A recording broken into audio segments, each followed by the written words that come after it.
All right, we're on the back side of our V12 engine here, and we're going to start by talking about our two breather canisters, because each side has their own canister, and that's taking the air that comes off of our valve covers. And we're used to always, this is just dumped out in the ground, you know, on our 19 liters that had the oily tube at the bottom.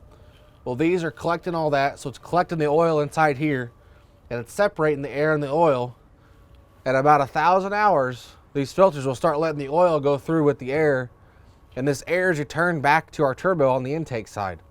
So when that oil starts bleeding through, then we're going to start coating that turbo in that oil, and that oil gets real sticky and tacky, and it starts to slow those turbines down on those turbos, which then causes low boost pressure. So we start getting those high SCR temperature codes due to that, just like if we had a leaking intercooler boot or a plugged intercooler. So at 1,000 hours, we need to make sure we're changing these just like when we're changing our engine oil, to try to keep that from doing that. Because if that oil starts getting there and those turbines start to get slow, we'll have to pull those turbos apart and clean them out with some brake clean to get all that oil off of them, so then our turbines won't be slowed down due to it. And while we're back here, we're going to talk about these radiator hoses, which we've had failures on both the 99s and the 9800s, higher in the 99s due to the heat coming off those machines.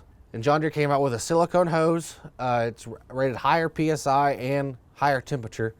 So it's going to replace this one and the S-curve boot up front, which we'll show you here in a second. The part number is in parts, but the parts aren't available yet. Hopefully here in the near future, they'll be ready to be on shipment to get sent out. All right, so here's that S-curve boot that I was just talking about. And that is part of the updated boot that they're coming out with. Hopefully here in the near future, we will have it.